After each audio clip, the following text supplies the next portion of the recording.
நேயர்களுக்கு வணக்கம். நம்ம மல்லி சீரியல்ல இன்னைக்கு என்ன சுவாரஸ்யமா பார்க்க போறோம்னா, இந்த விஜயோட முட்டாள்தனத்துக்கு ஒரு அளவே கிடையாதுங்க. ஏன்னா வீட்ல இருக்கிறது ரேணுகாவே கிடையாது. மனநிலை பாதிக்கப்பட கிடையாதுன்னு இந்த ஒரு வீட்ல இருக்கிற எல்லாருமே சந்தேகப்பட்டுட்டு இருக்காங்க. ஆனா இந்த ஒரு முட்டாள்காரனுக்கு கொஞ்சம் கூட வந்துட்டு இது கண்டுபிடிக்கணுன்ற ஒரு சுயநலமே இல்லைங்க. திரும்ப திரும்ப வந்துட்டு இந்த ரேணுகா சொல்லிட்டு இருக்கிற அந்த ஒரு பொய்ய தாங்க உண்மைன்னு நம்பிட்டு இருக்கேங்க. ஏன்னா இப்ப இவள வந்துட்டு எப்படியாச்சும் வெளிச்சத்த கொண்டு வரணும்னு நம்ம மல்லியும், நம்ம மனோகரனும் ரொம்பவே போராடிட்டு இருந்தாங்க. ஆனா இப்ப நம்ம மனோகரனுக்கு சரியான அடி விழுந்துச்சுங்க. ஏன்னா இது மனோகரன் தான் அப்படின்ற உண்மை வந்துட்டு அவளுக்கு தெரிஞ்சிருச்சு. பேய் வேஷம் போட்டுட்டு இருக்கிறது. ஆனா இவன் வந்துட்டு திருட வந்திருக்கான்னு பயங்கரமா நம்ம விஜய் ஒரு பக்கம் அடிச்சுட்டு இருக்காங்க. ஒரு பக்கம் வந்துட்டு நம்ம மல்லி வந்துட்டு உண்மையிலேயே நம்ம விஜய் ரொம்பவே சந்தேகப்பட்டுட்டு இருக்குங்க.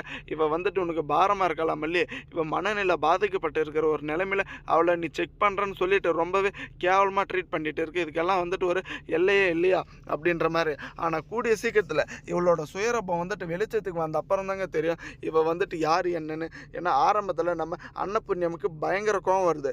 அன்னபுண்ணியம் வந்துட்டு இப்போ இந்த ரேணுகாவை அடித்தது மட்டும் இல்லாமல் இதை வந்துட்டு ஒழுங்கு மரியாதையோட உன்னுடைய சுயரூபத்தை சொல்கிறேன், நீ யாருன்னு எனக்கு தெரியும், இதுக்கு மேலேயும் நடிக்காத, வேஷம் போடாதன்னு ஒரு ஆக்ரோஷமாக சொல்லிட்டு இருக்காங்க.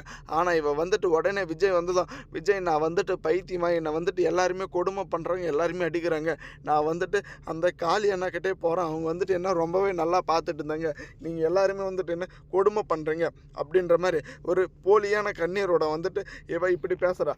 உடனே நம்ம விஜய்க்கு வந்துட்டு பயங்கரமாக கோவம் வருதுங்க. இவ இந்த ஒரு வீட்டுக்குள்ளே உங்களுக்கு இருக்கிறது பிடிக்கலையே, ஏன் இப்படி பண்ணுறீங்க? ஒரு பக்கம் பார்த்தா மல்லி வந்துட்டு இவளை செக் பண்ணுறேன்னு வந்துட்டு ஏதோ விஷயத்த பண்ணிட்டு இருக்கா. இப்போ வந்துட்டு நீங்கள் இப்படி பண்ணிட்டு இருக்கீங்க. இதே மாதிரி நாளுக்கு நாள் வந்துட்டு இவளை நீங்கள் தொந்தரவு பண்ணீங்க, இந்த ஒரு வீட்டை விட்டு நாங்கள் 2 பேரும் கிளம்பிடுவோம் அப்படின்ற மாதிரி நம்ம விஜய் வந்துட்டு அவ்வளோ மோசமாக வந்துட்டு ஒரு பதிலை சொல்கிறாங்க. இப்போ வந்துட்டு நம்ம விஜயோட கண்ணை பொறுத்த வரைக்கும் நம்ம வெண்பாவும் முக்கியம் இல்லை, நம்ம மல்லியும் முக்கியம் இல்லைங்க. இந்த மனநிலை பாதிக்கப்பட்ட இந்த நாடகம் ஆடிட்டு இருக்கிற இந்த ஒரு சுடரி தாங்க அவளுக்கு ரொம்பவே முக்கியமாக போகுது.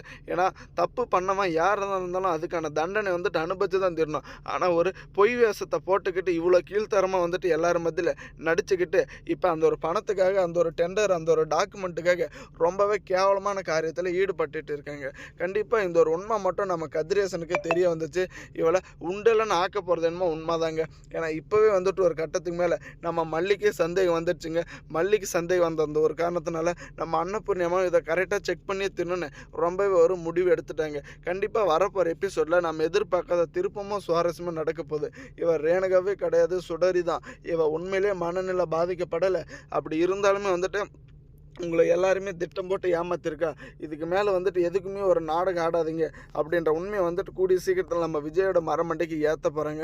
ஏன்னா அந்த விஜய் தாங்க முழுக்க முழுக்க இவர் ரேணுகா அப்படின்றதும் இவன் மனநிலை ரொம்பவே பாதிக்கப்பட்டு இருக்கா அப்படின்ற ஒரு பொய்யும் அளவு கடந்த வந்துட்டு ஒரு காதலை வந்து வச்சுக்கிட்டு ஏமாந்துட்டு இருக்காங்க.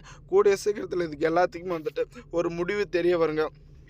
ஏன்னா இப்போ வரைக்குமே நம்ம அன்னபூர்ணி வந்துட்டு இவ உண்மையிலே வந்துட்டு மனநிலை பாதிக்கப்படலைன்றதோட பேயை கண்டா கண்டிப்பாக மனநிலை பாதிக்கப்பட்டு இருக்கலாம், இல்லை உண்மையிலே சுயநலம் பாதிக்கப்பட்டு இருக்கலான்னு கண்டுபிடிச்சிடலான்னு ஒரு மாறு வேஷம்லாம் போட்டாங்க. அது எல்லாமே வீணாக போச்சுங்க. தேங்க்ஸ் ஃபார் வாட்சிங். மல்லி நேயர்களுக்கு மறக்காம உங்கள் கருத்துக்களை கமெண்ட் செக்ஷன்